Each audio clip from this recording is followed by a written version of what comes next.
Following a brutal winter, the Russian military is pouring immense resources into the front lines, trading thousands of lives for microscopic gains.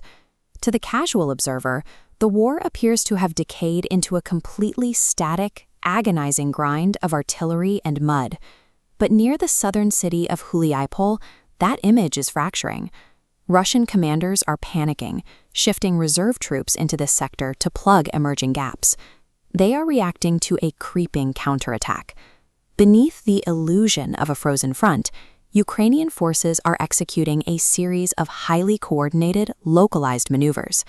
These localized pushes represent the opening moves of a strategy to dismantle the Russian machine from the inside out, the prelude to a much larger operation. This strategy focuses on a specific quadrangle between Mariupol, Berdyansk, Huliaipol, and Pokrovsk. For months, Ukrainian forces have concentrated fire on airspace monitoring systems here, systematically hollowing out the radar grid to create a blind spot reaching the Sea of Azov. This effort is designed to knock out assets like the S-400. The S-400 is Russia's most advanced long-range surface-to-air missile and radar system. As the radar grid goes dark, the focus shifts to an invisible war, the severing of the enemy's internal communications. Russian forces recently lost access to Starlink, a satellite internet constellation that provides high-speed, durable connectivity for battlefield command. Without it, their ability to coordinate units on the move has collapsed. This isolation is compounded by looming Telegram app restrictions and soaring prices for fiber optic materials, both of which have caused a visible drop in Russian drone deployment. By systematically stripping away both radar coverage and battlefield internet, Ukraine is ensuring that when the main blow comes, Russian units will be both blind to the threat and unable to call for help. The theater of operations is now expanding hundreds of miles past the trenches, targeting the deep logistics hubs that keep the front lines supplied. Ukraine is executing sophisticated combined attacks on major maritime infrastructure and warships at the port of Novorossiysk. They've also struck deep into the interior, hitting a microelectronics plant in Bryansk, a critical node in manufacturing components for Russian military hardware.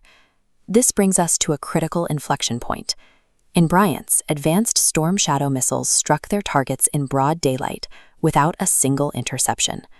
A Storm Shadow is a low-observable, long-range cruise missile launched from aircraft. The question is, why did the defenses fail? The night before the missile strike, Ukraine launched a massive wave of over 700 drones directly into Russian airspace. This unprecedented volume of targets short-circuited the Russian defense grid. Radar operators were saturated, and their interceptors were completely depleted, leaving the entire sector entirely defenseless against the real strike the following morning. These deep strike operations are a coordinated effort to starve the southern front of fresh equipment, ammunition, and air cover. These events show that Ukraine has reached a new level of industrial output, significantly scaling up their own weapon production and drone efficiency.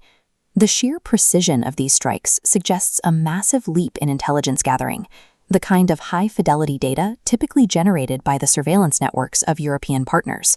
When you link these disruptions in the rear to the infantry movements in the south, the broader objective becomes clear.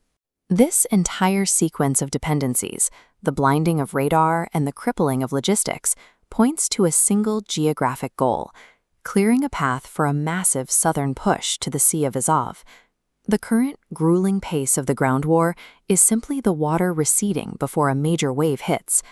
By methodically stripping the enemy of their ability to see, to speak, and to resupply, Ukraine is actively engineering a tsunami,